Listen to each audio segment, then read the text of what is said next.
I'm certainly not going to be the one that claims to get into the X's and O's massively on that, especially on that side of the ball. You should see my college football 25 defense.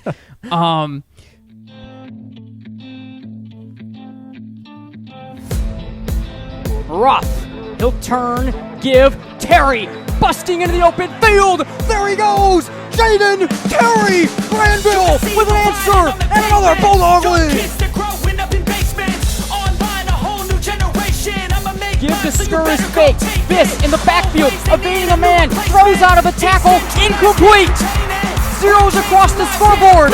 Harper Woods have won the state championship, their first in school history, in unbelievable, thrilling fashion. We were built to thrive, yeah. I think that we've all had fake handoff, guy up the middle, big hole, bursting over the 40 to the 45-50, angling right at the 40, 35-30, racing to the 25, 20, outside the numbers, 10, 5, touchdown, Muskegon, Mackay guy, 80 yards to the house.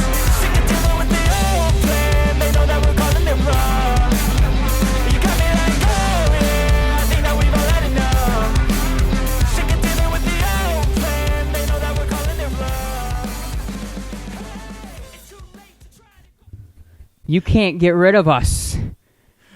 It doesn't end. Nate Dreyer, Chandler Timmer, we are back. This is MGN, and this is Dawg Pod. We have re-split, or I guess for the first time split, but we've got, for the first time in a few years, a unique Grandville Bulldogs-centric, Grandville Bulldogs-only podcast.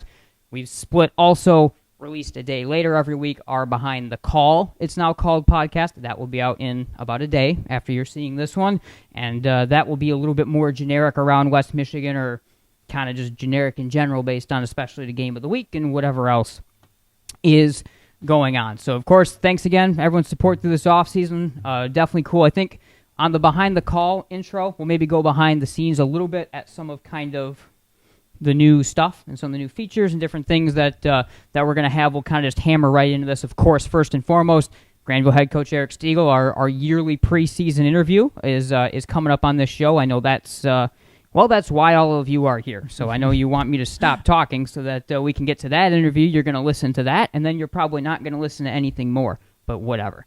CT, we're back. We're back.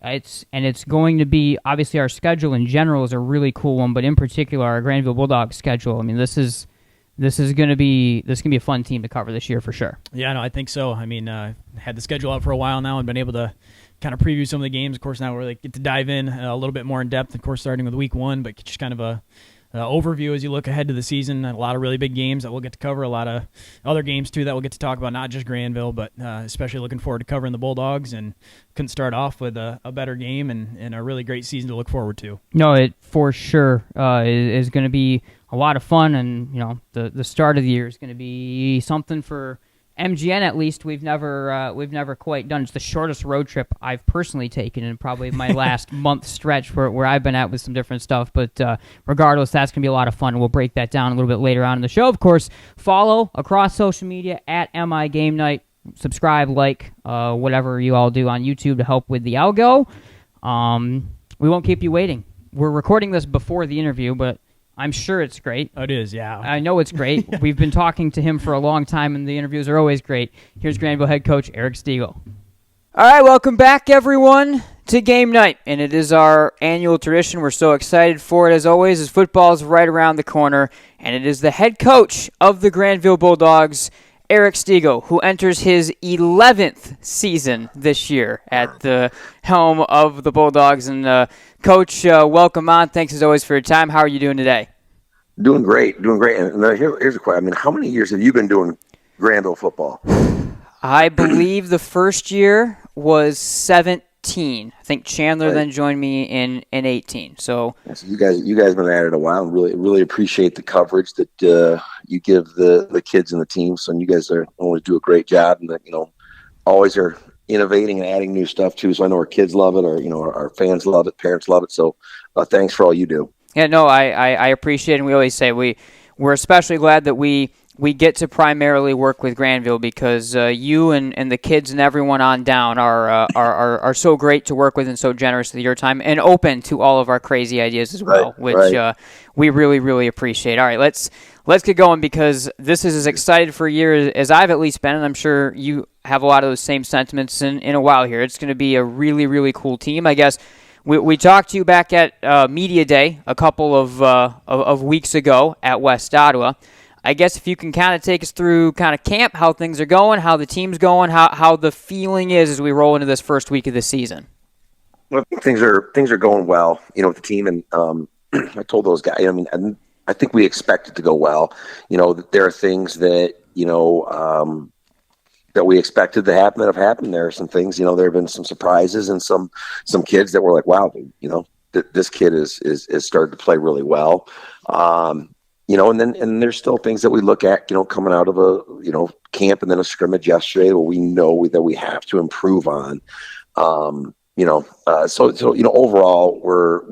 I feel like we're in a really good spot. And the team's they're a fun team to be around. They're a great team to coach. Not just because, obviously it helps that they're good.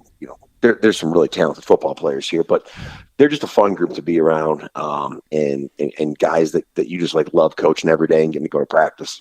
Yeah, no, that's for sure. Let's kind of go through this team. There's, of course, for everyone listening out there, there's a lot of names that we know. We're turning on this team, some new ones as well.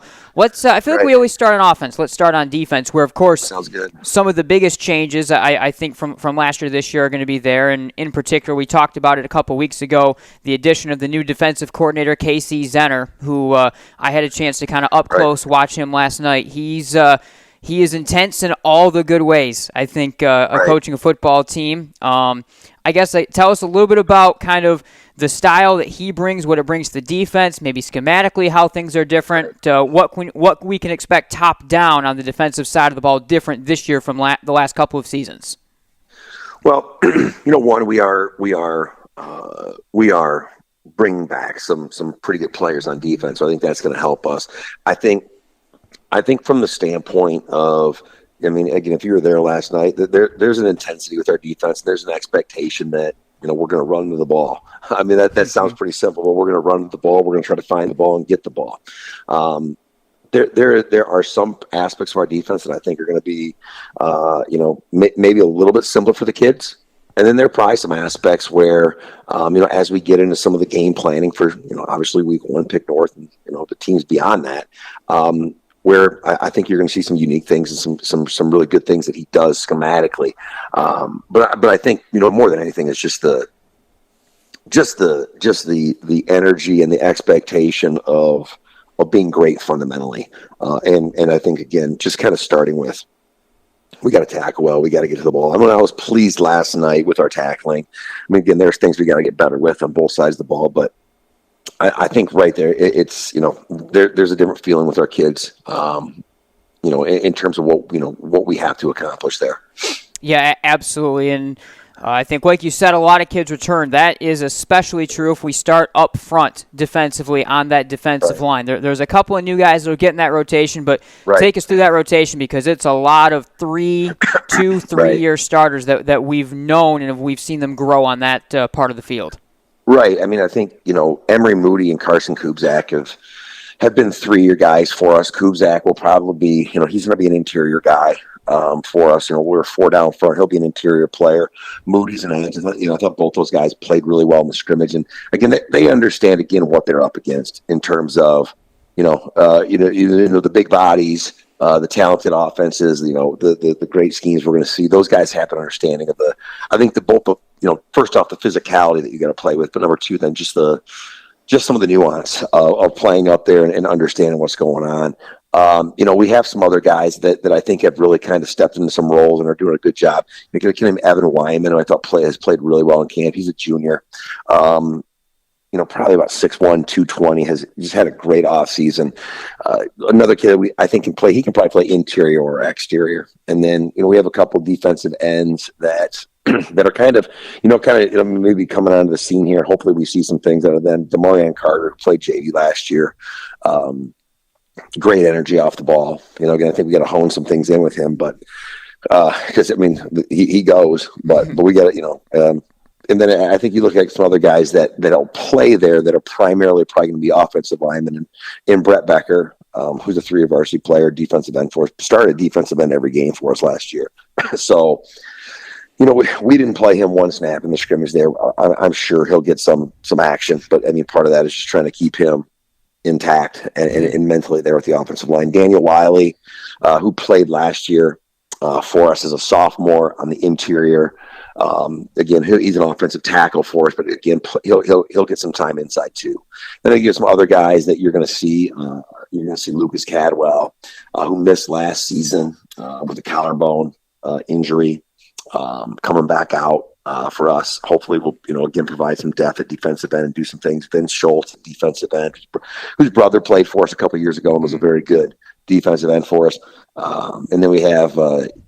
We got Caleb Cherry inside, he's got a couple brothers played for us, probably the biggest kid in our team. And again, he's a guy I think that is starting to grow into the body and get an understanding of what he has to do. And I think we have another guy named Nolan Stelma who didn't play last year. I mean, it was on the team, but couldn't play. There's some reasons he could not play. Nothing bad or anything like that, but just couldn't get on the field as a sophomore. And then he'll play both interior and exterior for us, and I think we're excited about him. We're excited about that depth. So for us, just kind of getting the rotations down, getting some rhythm up there, and kind of figuring out which kids are going to be good at what, and so knowing when and where we can play those guys is going to be something I think we're starting to figure out, after last night, but something we'll continue to figure out through the season. Yeah, no, I mean, the defensive line was fun to watch at moments last night. I know you'll obviously kind of keep those cards close to your vest, but there were some points against Belleville and some of these, big offensive line units. They were creating some havoc. So I think exactly. They're going to be a fun group to watch for sure. Moving back one level, the linebacking core, I mean, kind of more of the same, of having the same. Garrett Naraki, Reed Graverson, Braylon Haney, all back. They changed their numbers on us. That's one thing I'm not going to appreciate is Braylon taking Garrett's number from last year, trying to add tackles. Yeah, you're right. It's interesting. Well, Garrett's always worn number 9. Yeah. So Cash Ruff, our quarterback, as senior last year, had number 9. So yeah, Garrett transitioned into that this year. So yeah, the linebacking core is going to be solid. I mean, all those guys are back. I mean, Reed Graverson's coming off an injury, and again, didn't scrimmage last night. He's cleared. So I think for him, it's still going to be a matter of, we think he could be ready week 1. Well, and again, medically, we know he's ready week 1. We still got to see where he's at, conditioning wise, physicality wise, and just some of the endurance wise stuff. But he's a 3-year player for us at Mike linebacker. Kind of the kind of the heart and soul of our defense. So I think we will get him back. We just don't know if it's going to be week 1 or beyond that. But really excited that that he's had a good summer and had a good camp with us, and has done everything really except live full contact. But he is cleared for that now. It was actually cleared, I think, Wednesday, but we kept him out of the scrimmage because he hasn't. We didn't want the first time he had some of that stuff to be against other teams. So we'll work him in. Braylon Haney, I think, is a thumper. For us, just a downhill backer. I think you're going to see steps forward from him last year. As a sophomore, he was an inside backer for us, and he's also a pretty good running back for us too. So, and Lucas Russ has played well. He's kind of filled in for Graverson, and we get a lot of confidence in him too if he's the guy for us at Mike linebacker. Kind of a gangly 6'2", 6'3", 195-pound kid there that can run pretty well.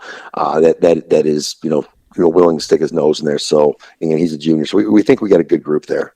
Yeah, absolutely. If there is one place where there may be some changes from last year's group in terms of the personnel and, of course, schematically as well, it's going to be in the secondary. So you've got a guy like Josh Crater coming back and moving to safety, Miguel Rojas. But besides that, there's, I think, going to be some new names, some juniors, and some other kind of players mixing in. So tell us a little bit about the secondary and what we can expect there. Yeah, you touched on a few of the guys. I mean, Josh Crater's up as a sophomore last year. Didn't always start, but was a very good player.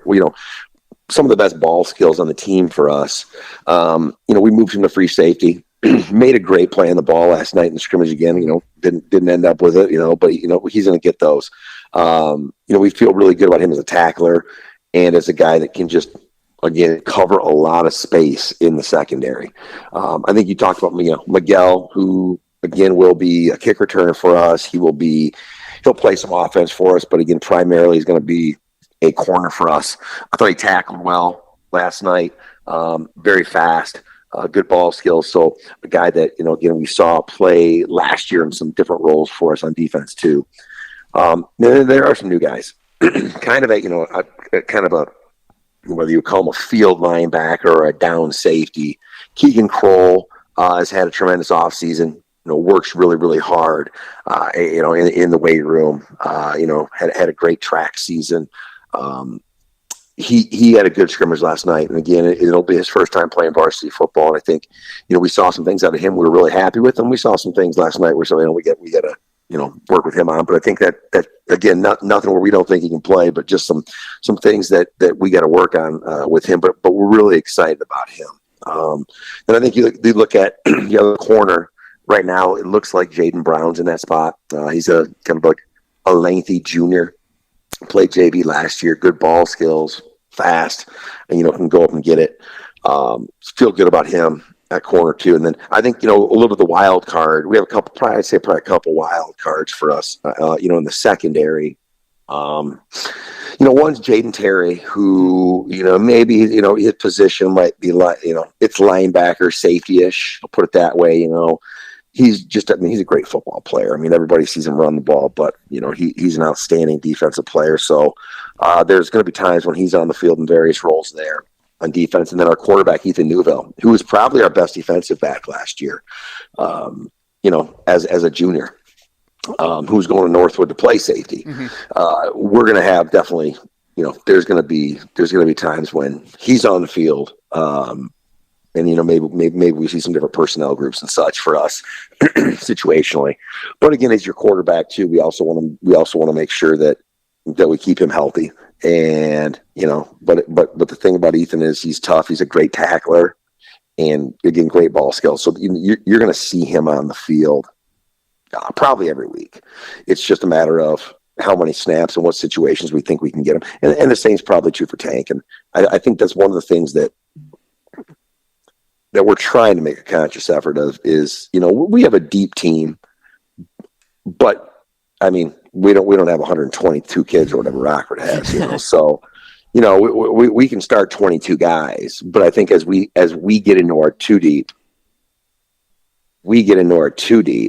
then what happens is, you're going to see some guys that play offense, play defense and vice versa with that. So we're looking to create that kind of depth though, and keep developing guys, as we go. As we're a team with mid-50s in the roster. So again, good numbers for us, and we're happy about that. But we're just trying to create depth in different ways, and also some of that's just situational football. Okay, yeah, no, it's going to be interesting, and it's going to be interesting to watch the development of that unit all year long. The one unit that we certainly know a lot of is coming down to kind of your side of the ball too, and that's on the offensive side of the football. And you just mentioned Ethan Newville. Let's start there. That's kind of the first main change with the offense. Right. Is Ethan, who we've seen take some snaps at quarterback going back to that playoff game a couple years ago. Yeah. But tell us a little bit about Ethan as a leader of the offense, and maybe stylistically what he looks like as a quarterback in this system. Well, I think number one, he's a great athlete, and he's a competitor. So you'd love that at quarterback right away. I had to kind of get on. He was out there in defense last night a little bit, and I told the defensive coach, I said, let's get him off, and he wasn't happy about it. He was respectful, but he wants to play football. So that's number one. You'd love that out of a quarterback. He wants to do whatever we have to do to win. Throwing the football, I think he's got great touch. He threw the ball with some pressure in his face last night against some good defenses. I think his timing in the passing game is really good.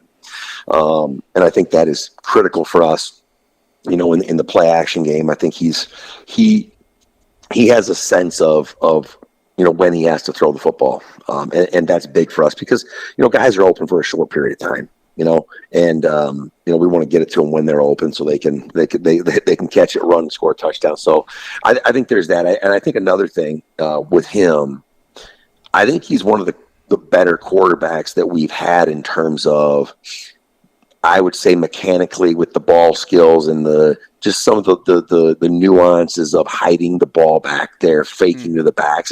And I think last night that was evident with some of our inside runs, and we've seen that where I think he's better than some of the quarterbacks that we've had.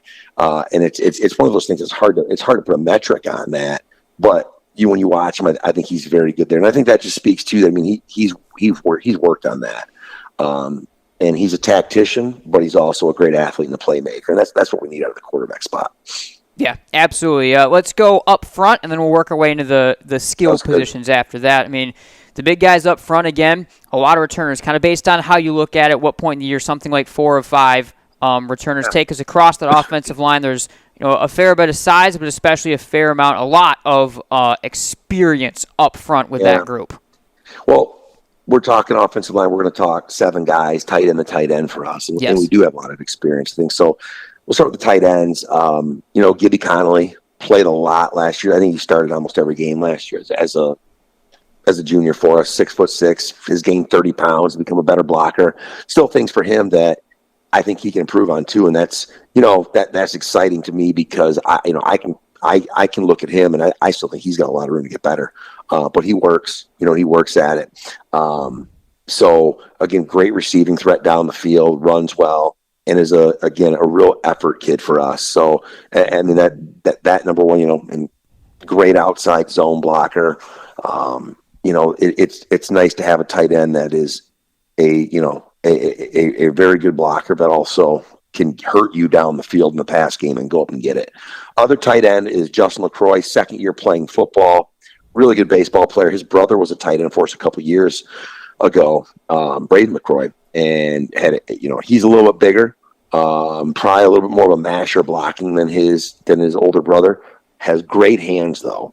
Soft hands. I mean, being an infielder in baseball, I think has a good feel running routes and a good feel of picking up blocks. I thought he had some really good moments last night in the scrimmage where he went up against some good dudes and more than held his own against guys that are top flight players. So that was good to see. And then Garrett Naraki also factors in that tight end for us. Played a lot last year as a sophomore. Just again, Garrett's just one of our similar to how we talked about Ethan and Tank on defense. I think Garrett and Bray, and obviously we'll get to the running backs, but those kind of guys on the defensive side of the ball are going to factor in offense situationally for us. And Garrett is, again, a big-time athlete, great blocker, has speed down the field, good hands, and just tenacious. So, and then Lucas Russ also kind of rounds at that group for us, who's a linebacker there. So feel really good about the tight end group for us, that they can all block the first level, the second level, and they're athletic enough to be big factors in the pass game. You look at the tackles, Jay Weiss, really third year in varsity, didn't play every game. He was up with us a number of games his sophomore year, started in the playoffs his sophomore year. Last year was a mainstay at right tackle. Just one of the toughest, smartest kids that I ever coached, and competitor, and takes coaching, plays with an edge.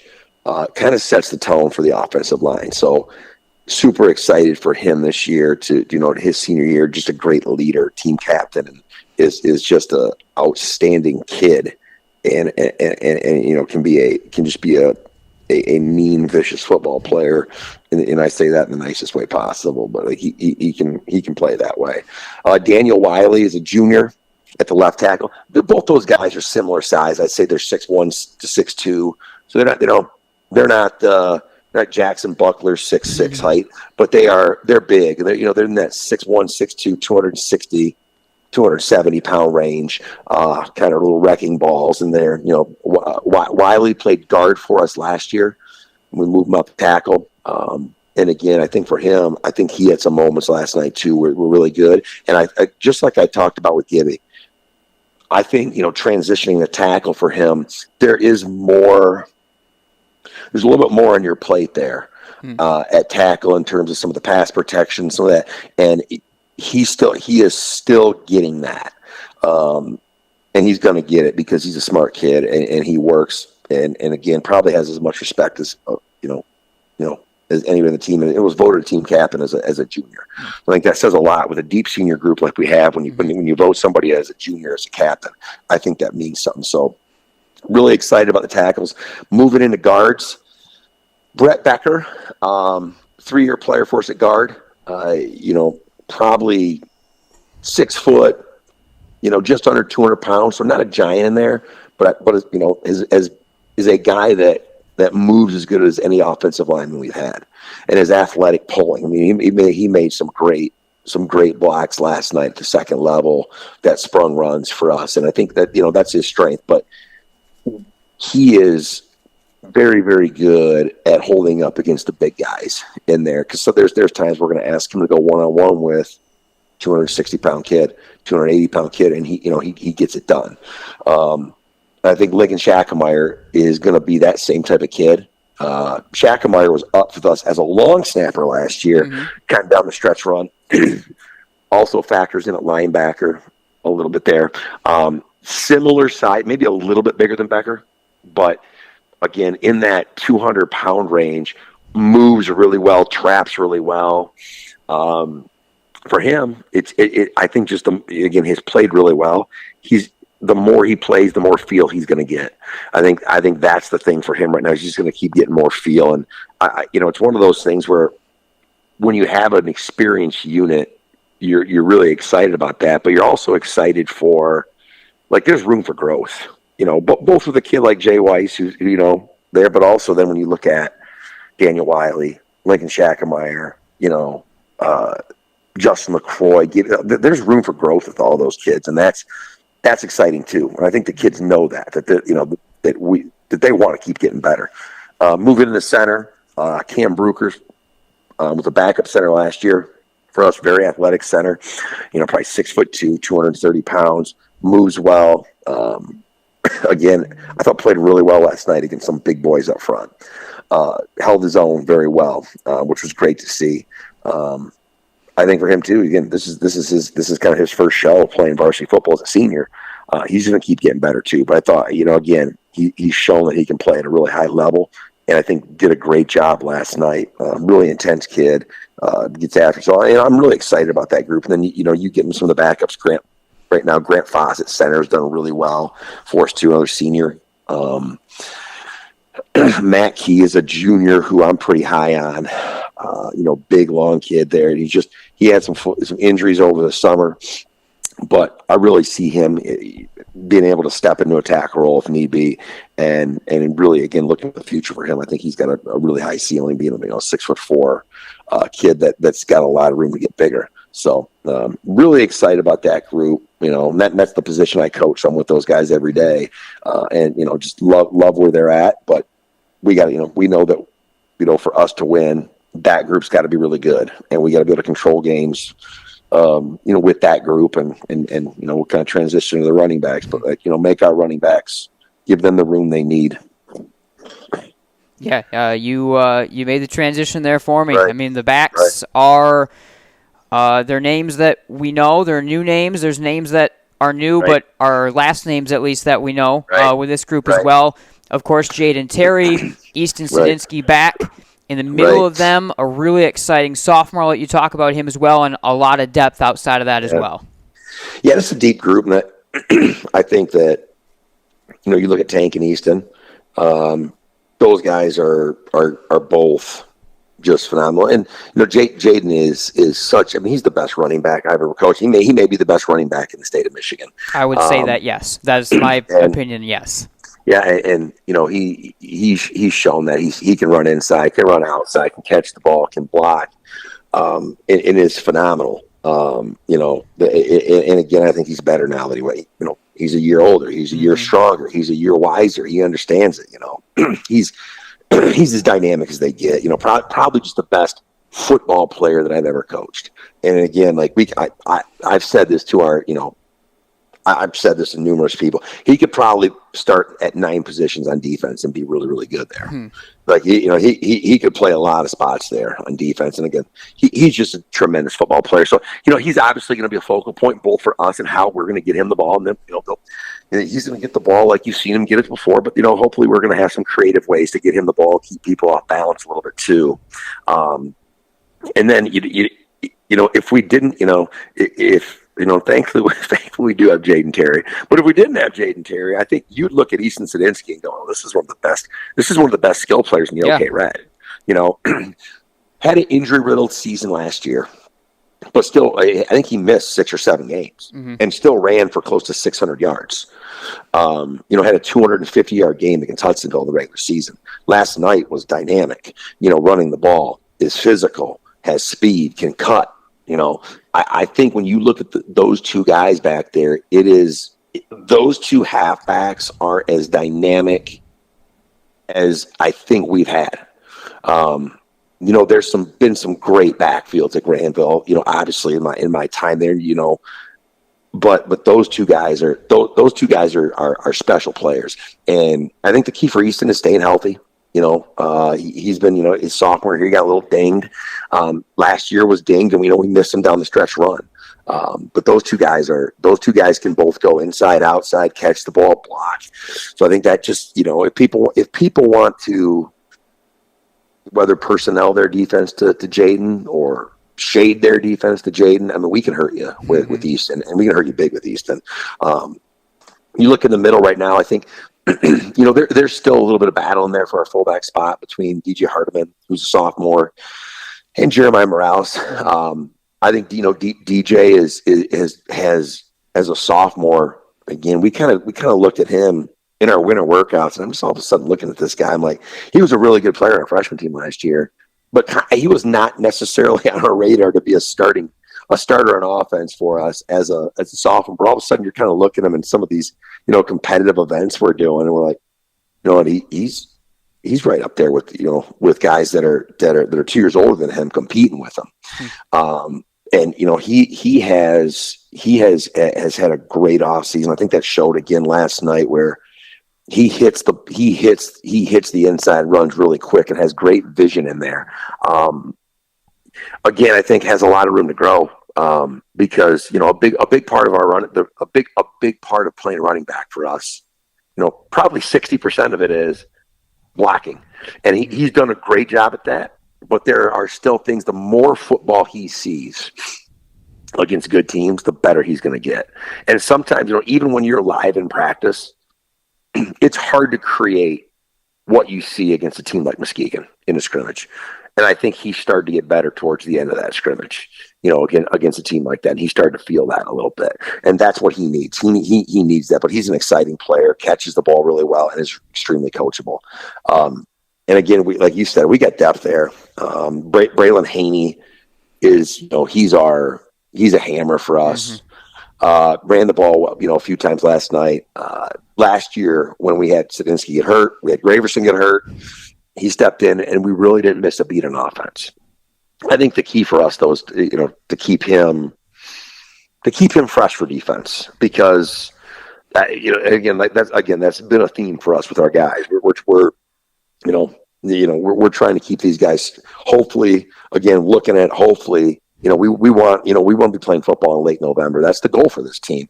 And to do that, we need guys, not just like able to play healthy, but we need guys' bodies in good shapes. When you're going into weeks 11, 12, 13, 14, you need to be in the best health possible. So he's a guy that's really good there. I touched on Jeremiah Morales, who can kind of play all the positions, extremely tough kid, for us. And then I think the other kid who, we're going to talk about is who played really well last night. And we were, I was not surprised to see it, but we were like, all right, how's Gavin Love going to play as a sophomore going up against some big time teams? And played really well. I think he showed some explosion. He showed great vision inside. He showed he was going to be a tough blocker and a willing blocker. I think, some of the questions we have on him are just as a sophomore, how much does he play, versus, we don't want to, again, he may be a kid that plays a few quarters, and you can play 5 quarters in Michigan for high school football. So he may play a few quarters of JV football, then play 3 quarters of varsity football. That might be him. He may play 4 quarters of varsity football. But I think what we do know is that he's definitely a high caliber, varsity running back for us. And that was good to see. Like we know we can put him in, and and he's really good. It's just, he's right now, you look at the halfbacks in front of him, you're like, as I said, I think two of the best we've had. Yeah. Definitely the best we've had. And then again, like I said, he's going to be right up in that conversation. People, he's kind of the forgotten man sometimes because the other side of him is Terry. So we feel really good about that group, and coachable. They're tough. They play for each other. I thought, they're going to continue to get better too. Yeah, no, I mean, and getting to see that scrimmage, Jaden scored on the first play. And, like Gavin Love had a play where I watched him like, oh, I think I've seen this before. Like, that looked really similar to something Marcel would have done. He looks like his brother runner. He does. Yeah. He does.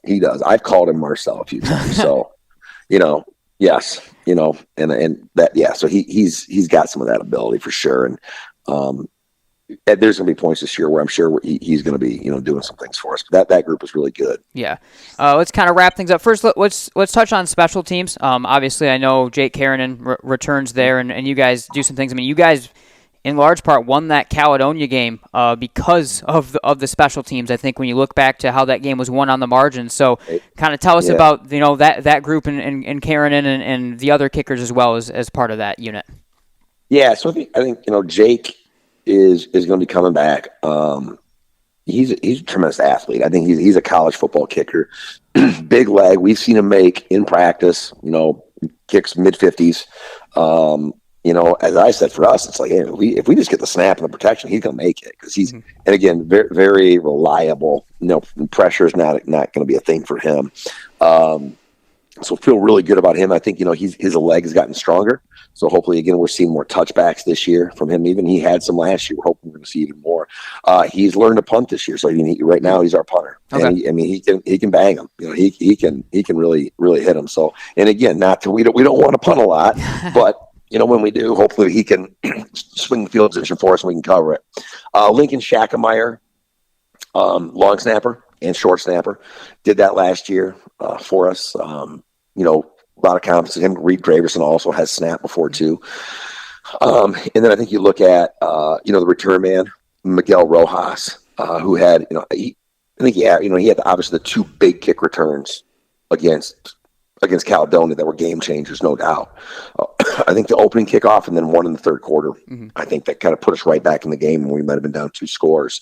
But I think he had a number of other kick returns that were 30-plus yards. So feel really good about it. And we have some other guys that can go back there too, that can do some things back there. I mean, Josh Crater, again, he's the center fielder in the baseball team. So you look at Josh Crater and say, well, hey, he can return punts. Ethan Newville can return punts. Ethan Sadinsky, outfielder in baseball, can return punts. You'll see a mix probably of some of the guys that, that maybe start as an offense and defense on some of the special teams units, and you're going to see some other guys that just have a lot of energy that are really good football players as well, and hopefully, kind of establish themselves as guys that are going to kind of set the tone for us on special teams. And I think, again, the margins are small in the OK Red and what the teams are playing, so we have to be sound there. We're going to need special teams, for a game or two this year to hopefully flip a script for us like they did against Caledonia last year. We're going to have to be good there because again, the teams we see are going to have some really good special teams units, and we have to make sure that we are matching that and exceeding it. All right, let's wrap it up, and thanks again for all your time getting us ready for the season here today. First game of the year is one that is going to be quite the test, and of course, most in Michigan aren't going to be overly familiar with this Pickerington North team. And was it 15-plus D1 guys, I think, on that roster? So. Yeah, I'm estimating that, and I say that because again, they're extremely talented, and the guys that don't have D1 offers on the team are extremely talented. They're well coached. I think they're a top 5 team, I think, preseason rank in Ohio. They return a lot. Again, I think some of the big pieces, they have a receiver that's a power, I'll say power 4 now, not power 5, a power 4 receiver.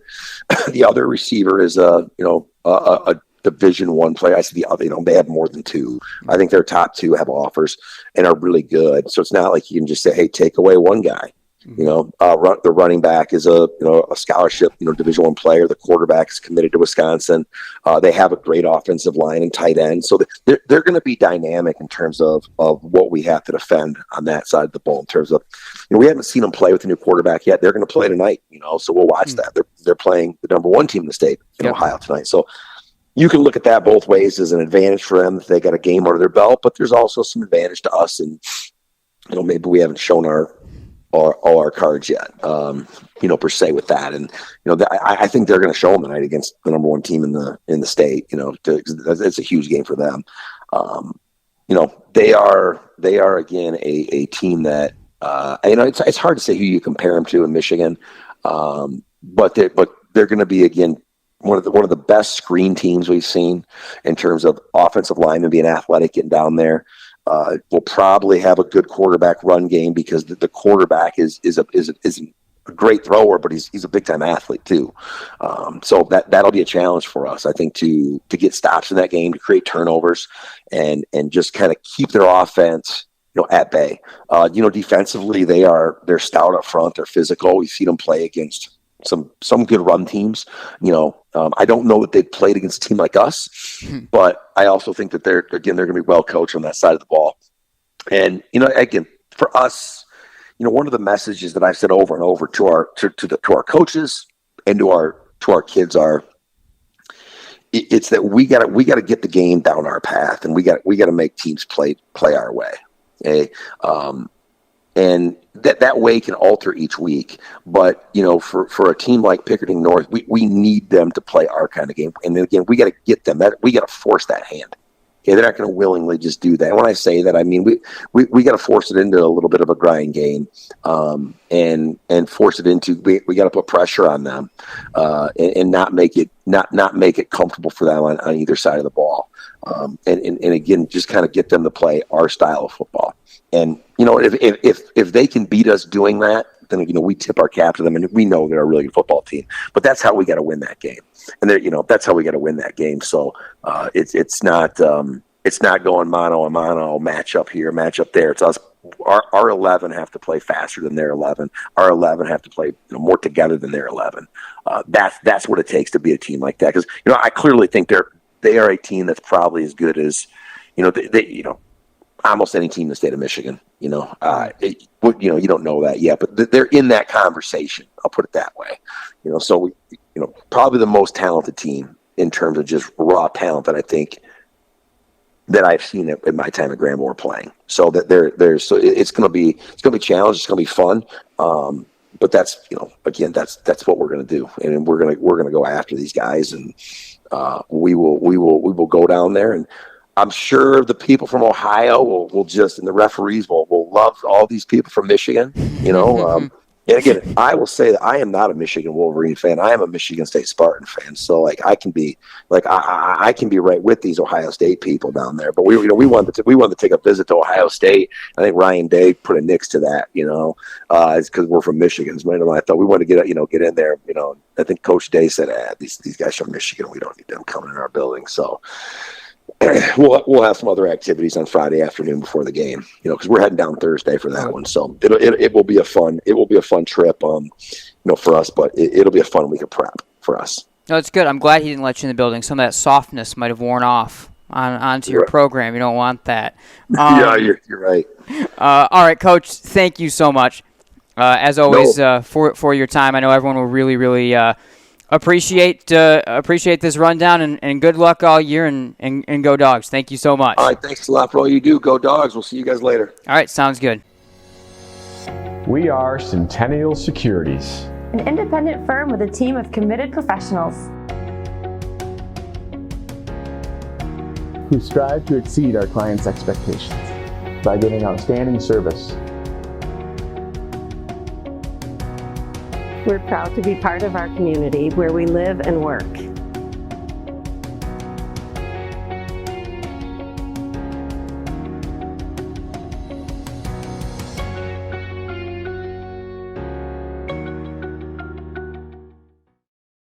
Gear up this season with the MGN Shop. featuring everything from t-shirts, sweatshirts, hats and outerwear, to water bottles, stickers, and other accessories that help show off your style and your support of Game Night, the Grandville Bulldogs, and more. To shop, click on the Shop Merch tab at the top of MichiganGameNight.com and browse nearly 50 items. And be sure to check in frequently as new items are added throughout the season. That's the MGN Shop through MichiganGameNight.com.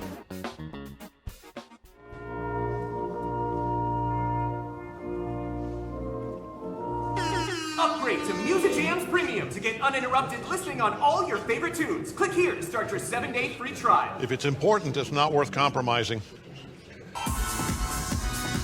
Which is why with Farmers, you don't have to compromise quality to get great savings on your insurance.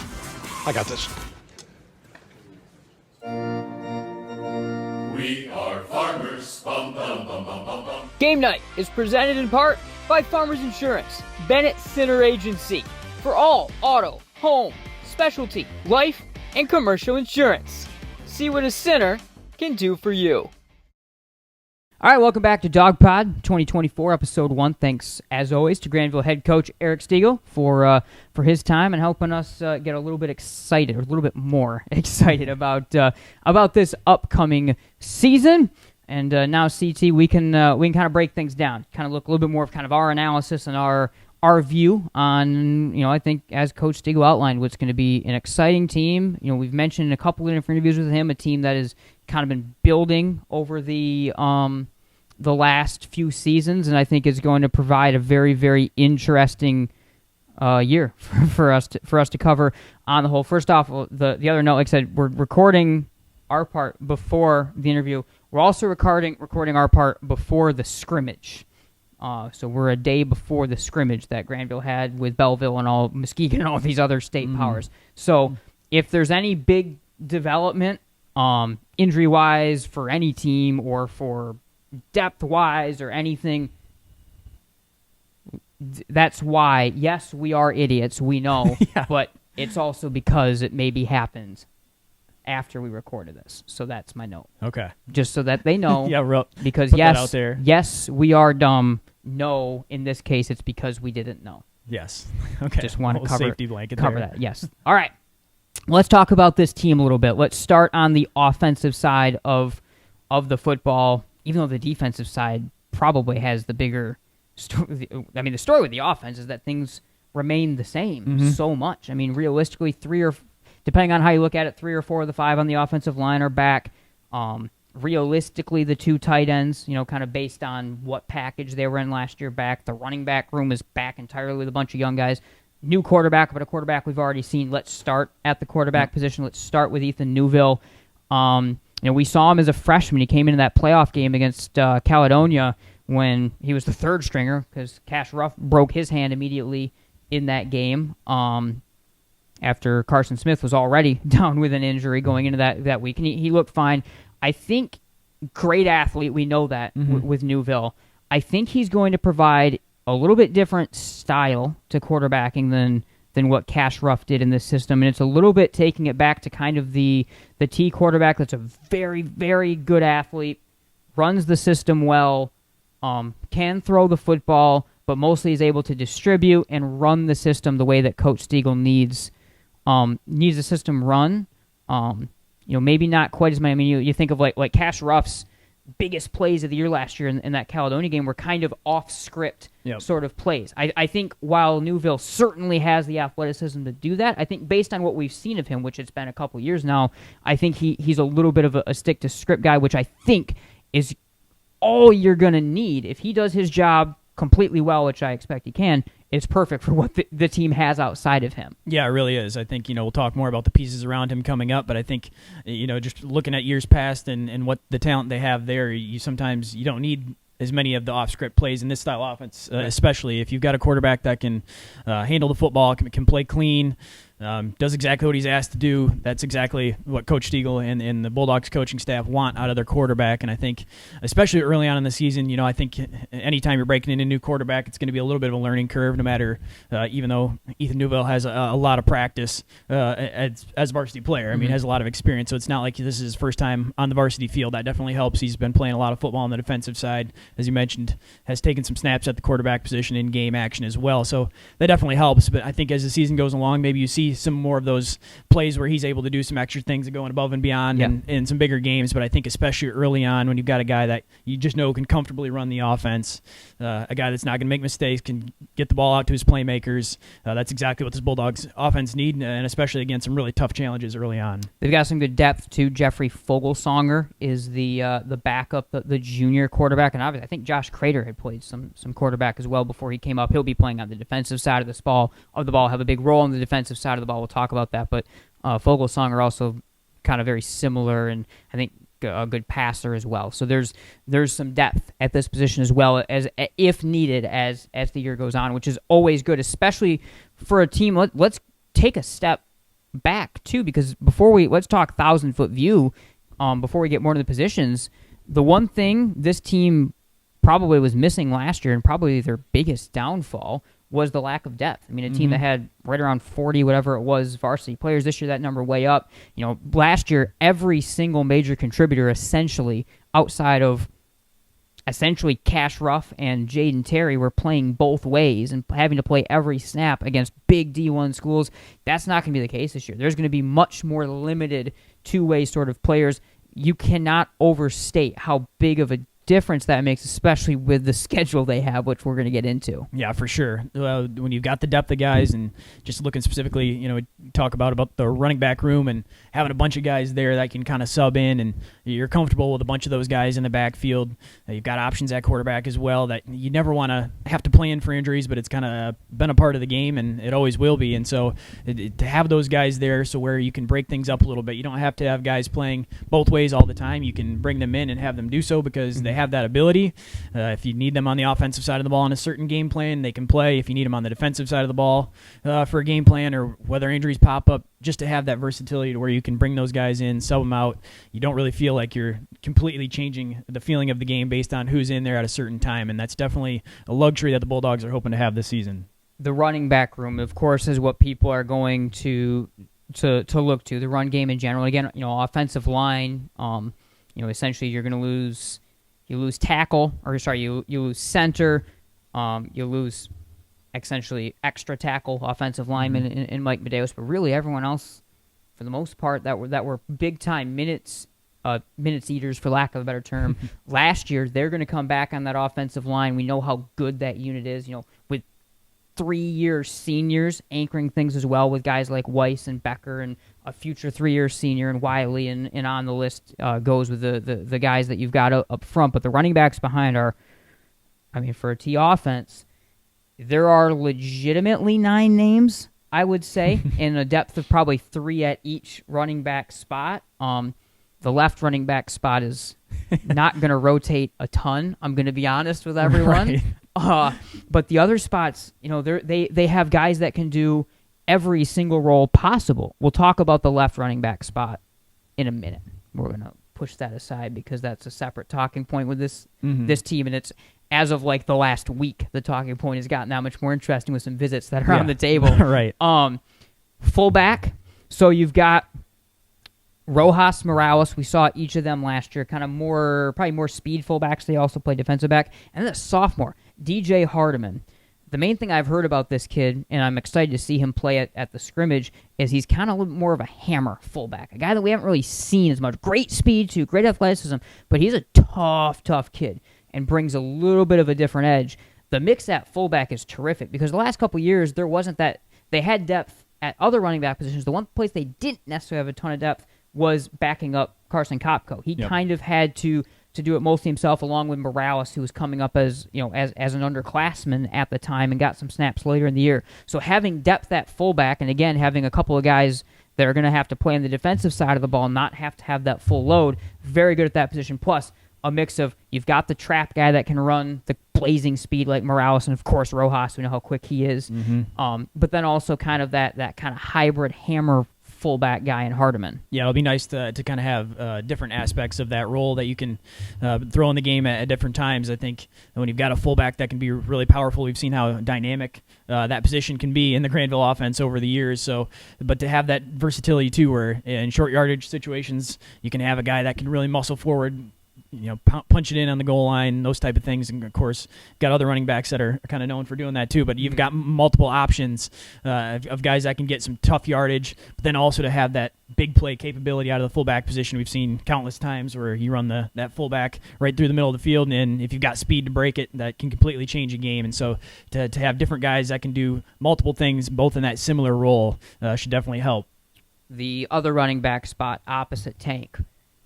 The depth here is what's really interesting, and the fact that Coach Stiegel kind of has, realistically, when you look at kind of the three main guys, and there are a ton of names that I know we're leaving off, and again, it's why I wish we were recording this after the scrimmage. I want to say something though.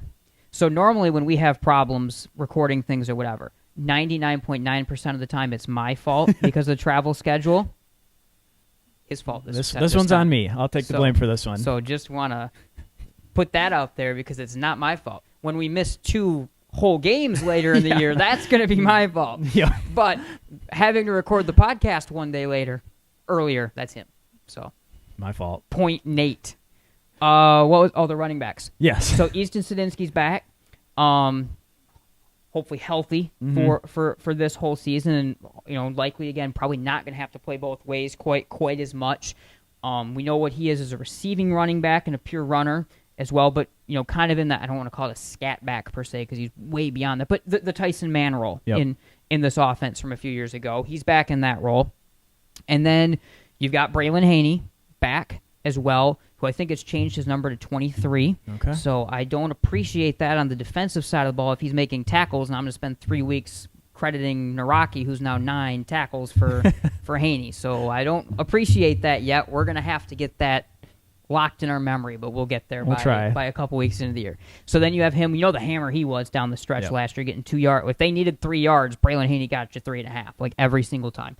And then the sophomore mix in this group.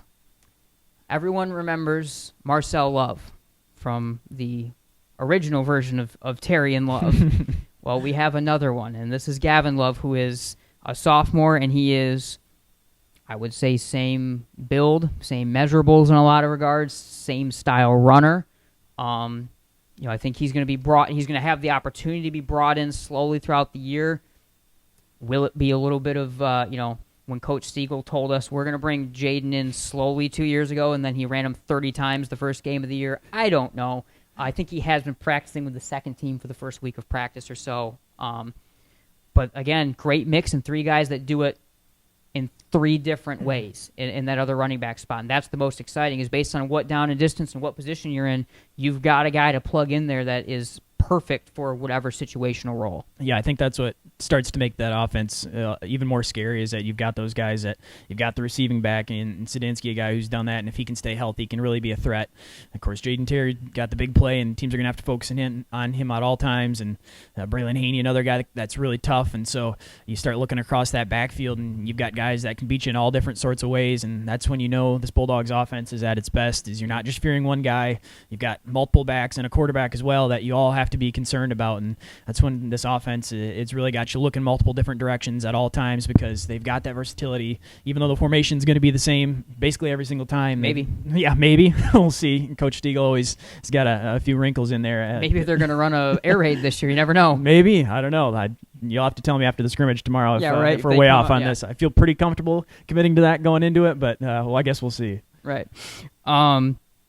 Speaking of the air raid, the tight ends again, so Mike Medeiros is gone. He was essentially on that line mostly as an extra lineman. They returned the other 2 tight ends who were, I think down the stretch they were starting, because Mike was playing more just on the defensive side of the ball. If I can kind of remember the starting units from the last games of until, again, injuries across the whole team because Garrett got hurt. But so Garrett Naraki returns at one tight end spot. Gibson Connolly, Gibby committed to Grand Valley. Good choice. Anchor up. So they return on there, and I know, again, they both are terrific blockers, both have good size, both can receive the football, I think, as well. I think that's the main thing, is I think we traditionally have seen this offense have one, you kind of know who the receiving tight end, who the blocking tight end are. Mm-hmm. I think both these guys can do both a little bit. That's that much more difficult to game plan, along with, at times probably up to 3 running backs that can catch the ball as well, and a quarterback that I think is going to be very smart with how he distributes the football. Yeah, for sure. I think we've always, as you said, had that kind of designated role from the tight end position where it's like you see this guy on the field, it's more than likely a running situation. He's in there to block. You've got, certain tight end checks in, and okay, now you got to look for the play action pass. And I think when you've got guys that are capable of doing both, where you can have them on the field on early downs in games where you really want to run the football and it's working, you don't feel like you're losing anything on the ends there, where they're able to really still block and create some room for your running game, but you've also got that capability where at any time they can run that play action, and you don't have to see that substitution to know that's coming, where that's always got to be in the back of your mind, where these guys are big targets. They can get down the field. They've got some speed, and they can hit you with that play action pass over the top at any time. And so really the defense is always going to have to be thinking and keeping that in the back of their head as well. Yes, so that's the offense, kind of quick overview. I think the thing about this team is we know what the offense is going to be. I think almost regardless, unless there's a rash of injuries or something dynamically different than what we're expecting, the offense has been very consistent with how many points they score. I think they'll even be a little bit better this year than they potentially even were last year. We have an idea where that offense is. And I think with that being said, we then move to the side of the ball that's going to determine whether or not this team wins these tough games to start the year, whether or not they win the OK Red, whether or not they win a district, and on and on and on after that. Because the potential, I think, is there on the defensive side of the ball with the amount of returners and amount of guys getting back healthy and a change in system. And obviously, we talked to Coach Stiegel about it. The change in system starts with the new defensive coordinator, Casey Zenner. What's his background? Well, for one, he's a Randy Vanderveen, Ralph Munger guy from Rockford. Then he went and played for Tony Anise at Ferris State, a team that, they're known for their unique offensive system. I think their defensive side of the ball is what carried them a lot of those championship years while they were running the ball so effectively. He then was at Western Michigan as a defensive analyst, and I don't know exactly what his title was, and there were a couple of different coaches there. So very well-accomplished guy coming into Grandville. The main thing I have heard is he is incredibly intense, and the defense is bringing that intensity from him. I believe it's a little bit more simplified defensive system. I'm certainly not going to be the one that claims to get into the X's and O's massively on that, especially on that side of the ball. You should see my college football 25 defense. But that's the main thing, is I think there's going to be a little bit just not necessarily better or worse from what they've had before, because I believe Hope College in getting KJ Landis, I think he is perfect for that job, and that's that level of the college game. I believe there's going to be an edge that this defense brings, especially in OK Red, that I think is going to have a lot of teams that are sneaky running the ball a lot. Like Rockford's going to run the ball a lot this year behind their offensive line. Essentially everyone but Kentwood, who's going to be tuning into the Behind the Call podcast, because we got thoughts on the OK Red, I'm sure. But I think in an OK Red and a start to the year, Davis and whatever, that they're going to hammer the football. I think it's a defense that they're going to play with a lot of intensity. Yeah, that's definitely one of the changes that I think the Bulldogs are hoping comes along with this new defensive coordinator. For as many things seem solidified on the offensive side, defense is where you've got a lot of questions, and until you really see it on the field, I guess you don't really know for sure exactly schematically what it's going to be. That's something that'll probably get ironed out as the season goes along as well. I'm sure they have an idea of what they're going to be running, of course, but those things take a little bit of time to develop as well. But I think that's the number one thing from the outside looking in, is that you've kind of got a little bit of a change in terms of physicality and intensity that are going along, and of course those are two buzzwords when you're talking defense that you love to hear. And so if that can really take place and you can get the entire defense to buy into that, that's one thing where you can have a lot of the same players and a lot of the same personnel, but maybe the production's a little bit different, maybe the roles are slightly different, if the play calling is simplified in certain terms and things like that, where you can get guys to really embrace that. And I think you can see a defense turn around right away. It might not be immediate. It might not be overnight, but I think that's something where you get guys to buy in, and especially if you get some results early on, that's where things can really take off. There will be a sliding scale week 1. We'll talk about that in a minute. There is going to be a sliding scale week 1. No, also, don't discount the fact you look at how young the defense has been. Mm-hmm. You were playing essentially at one point in time like 3 14, 15-year-old linebackers and the same out in the secondary and the same up front, and now you've got a bunch of 17-year-olds that are going to be that much bigger and stronger and able to match. So I think that cannot be ruled out. Some of the issues the team did have at points defensively is just how young and how kind of undersized they were at a lot of spots as well. I think in general the system, to me, it feels a little that 2017 2018 system, kind of right when we were first starting at MGN. It feels like it could be a defense brought back to those teams a little bit, which I think is good because those were teams that the defense led the way, not the offense. So now all of a sudden you have, that's pre, at least one of those years, that's pre-Terry defense, or pre the Terry family and the Love family and everyone else playing running back. So that's going to be interesting. The other X factor, and I don't know how much all three of them are going to come back and play together. I think some are going to potentially more be focused on the offensive side of the ball, at least in terms of the first look at the roster. But I would expect them to play.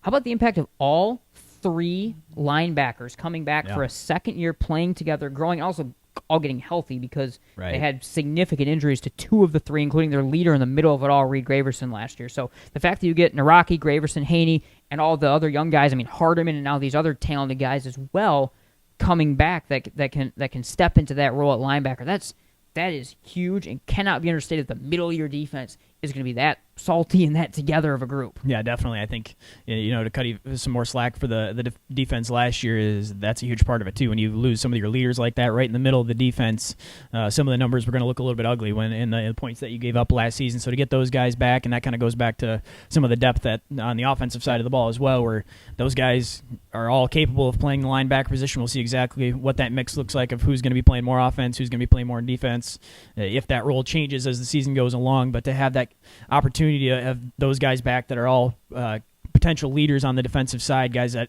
can play that physical style, that have been there and can fill that role right there, that's going to be huge in starting to lead this new defense as well. All right, let's talk kind of general big picture, and then let's get into this first part of the schedule, for especially previewing this week. Friday's game and the almost 900-mile, whatever it was, road trip down to southeast of Columbus and Pickerington North. So the idea of this being a culmination year, and actually looking at the roster and some of the young guys that I didn't even fully know were going to be so exciting of sophomores and juniors, it might not be as much of one as we thought, but Coach Stiegel talked about it when I even first talked to him back at Media Day about a month ago, saying, I think he kind of talked about pressure being a privilege and so forth.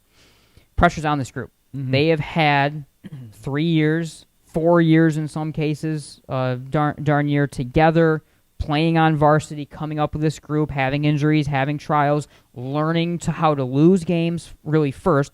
Last year, learning how to win some close games. Now, time to go out and put all those pieces together. The pressure's there, but the pressure's only there because I think more than the last couple years, I think the pieces are there to do something special with this group that maybe looks more like 2016, 2020, some of those really, really high-achieving teams. Yeah, no doubt. I think the potential is definitely there when we've talked about the pieces now, and you kind of think about how this can all come together, and it kind of remains the same storyline from few years, the last couple years, I should say, kind of all put together, and it culminates this year when you've got a more experienced team that's now kind of looking to cap off their run of high school football, and no doubt the pressure's on, and I think they've got a lot of tough games. Of course, we've talked about the schedule and the difficulty of it, and I think there's definitely an opportunity here where they can win some really tough games. They can go on a special run, and I think along with that, if the season starts out rough, you don't need to panic right away, where this team this could still be a really, really good team, but they're playing some really difficult competition competition early on, and so this could be a situation where the record at the end of the year doesn't necessarily reflect how great this team could be, and that's just assuming they lose the game. If they win the game, who knows? The hype we're going to be spreading, but I think you've seen the show before, haven't you? Yeah, definitely. But no, I mean, I think it's kind of the same storyline where this team has now won quite a few games. We won 7 games the last couple of years, won 8 games last year, and kind of the final test remains winning the OK Red, beating Rockford / Caledonia from a few years back when they were kind of on the top. But for the most part, it's kind of been climbing that last step of being able to beat your rival in the conference and then going on a playoff run, and that kind of goes hand in hand, and that's beating Rockford, and I think that challenge kind of remains the same. Rockford expected to be near the top of the OK Red once again, and so a lot of tough games. That's going to be one of them, but this team, if they put the pieces together, I think there's no reason why they can't be right there. Yeah, I mean, starting 0-3 and being a team that is capable of putting the pieces together, maybe even beating Rockford in the playoffs and whatever is certainly on the table. And I say that because they play. There's a lot of teams that like to claim difficult schedules. There is no team in the state of Michigan that has the first 3 weeks that Grandville does, simply because of really starting with week 1. And they are playing a team that I think everyone but Belleville in this state would be out-talented by top to bottom Pickerington North. Then they play Davison, who is maybe my dark horse favorite to win the state championship this year. What they have back from last year and the way they play football. And then I don't need to tell you about Grandville Rockford, the boogeyman that has been Rockford for Grandville since 2019, and what goes into that in a Rockford team that they've got to figure out. So they have a new quarterback, Braden Daniels, who they love. We'll talk about this more in the Behind the Call pod, so tune into that tomorrow. But they have a new quarterback they love. They've got to figure out some weapons. They don't necessarily know who's catching or who's running the ball yet. But the problem for everyone else is I believe they feel that this is the best offensive line that this coaching staff has had. So my theory on that is if your offensive line's that good, you'll probably find someone that can run the ball through those holes. Usually. That's typically my takeaway. But let's take, so start of the year, first 3 weeks, we'll week by week get into that as we go here. But let's start with Pickerington North. Okay, I'm going to read off a list. Are you ready for my list? Yep. So first off, you have Kentucky, and then I have in parentheses Ohio State because Preston Bowman, their top receiver, 3-star, has been offered by Ohio State. I'm not being jaded, but I'm going to tell you that typically adds a star, even if it deserves or not. Yeah. They manage to find a way to give extra stars if that team in particular offers you. He also does have a Michigan offer, by the way. Okay. Well, then it's justified, right? Right. Well, okay, listen, let's be fair. If you're from Columbus, even if you've committed to Kentucky, and Ohio State says, hey, you're a receiver, we want you to be part of our receiving corps, you're probably pretty good, and I'll bet you he may be changing from Kentucky. Now, there's a lot of machinations that go into recruiting nowadays. We certainly know that. So you never know what maybe the difference is there. But at minimum, let's continue my list. Kentucky wide receiver, Wisconsin quarterback, 3-star running back, 3-star edge rusher, 3-star edge rusher, MAC edge rusher. That's 3. You only need 2 of them. Another D1 wide receiver, GLIAC tackle, 3-star guard, power 4 safety, 3-star corner, another 3-star corner. How many corners do you need, Chandler? You need 2. I think 2, yep. So they've got 2. And then a GLIAC plus, because I think he's got kind of GLIAC and maybe looking to FCS safeties. And that might be all. I think it adds up to 15 top scholarshiped guys. That is Pickerington North. And again, starting with a wide receiver who can essentially pick a school and a quarterback who is a transfer to them this year as well, by the way, and a backup quarterback who I think was like the state 400-meter champion or something in track and field, so he can be a Wildcat menace as well. So long story short, like I said, last year they lost in the playoffs to St. Edward, who they play week 1. They would have already played by the time this comes out. St. Edward is like... They're like when ESPN does like the national top 10 teams, they're in the top. They sent 2 guys to Ohio State's line, 1 to Michigan's line, and 1 more to another Big Ten school off their offensive line last season. Like playing this year. Wow. So that's who they play week 1. So they might be worn down from that. Yeah, hopefully.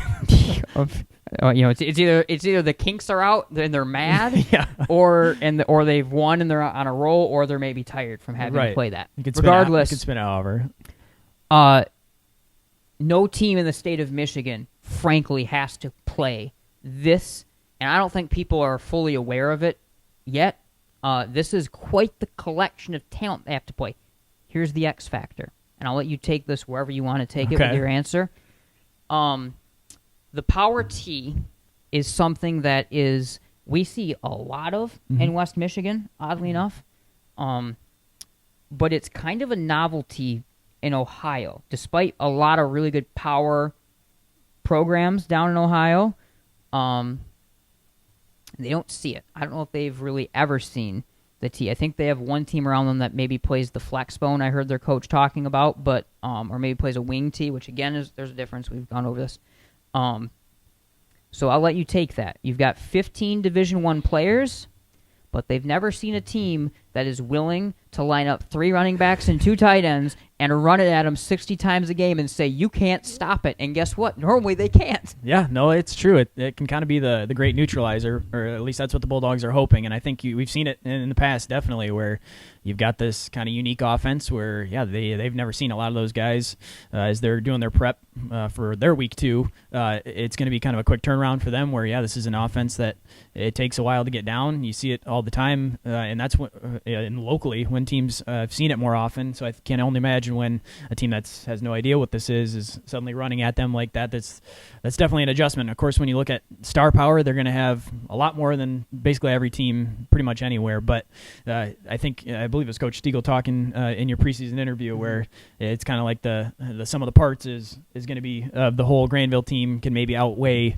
the Pickerington North team and the star power that they have, where it's going to be a team effort. They're not going to be able to line up individually one-on-one with a lot of those 3-4-star guys that are playing big-time D1 college football likely next season. But when you've got a team that's willing to play within the system, of course, on the offensive end, we talked about what the defense could potentially look like as well, but it's going to take both sides of the football really buying in as a team aspect in order to try to win a game like that. I think leading at the half, I think the script from the Davison game that Grandville ultimately lost because of some fumbles and some mistakes, I think the script of that Davison game, which Grandville frankly should have been leading 21-7 at the half, that's probably the script you follow. And then, by the way, you follow that same script again week 2 and you play Davison again. Yes. So that's all ahead. Earlier start time, the game's now earlier. So 5:30, we will be down in Columbus, and we'll be on the air with our full pregame show, of course, thanks to the Bennett Center Farmers Insurance Agency, new back with us this year. That's the new agency in Wyoming. Very excited to have Bennett on board along with Centennial Securities back with us. Follow at MI Game Night. Tune in to our YouTube page tomorrow because we will have the Behind the Call podcast. And this is an exciting episode of that because we're going to go around West Michigan. We're going to pick conference winners and dark horses and everything else across the OK and the River City Alliance, the Rebels. So we'll pick all that coming up. And, of course, tune in Friday night as we will be live with Radio Plus coverage as Grandville goes down to outside of Columbus, Ohio. This has been Dawg Pod. We'll see you next time.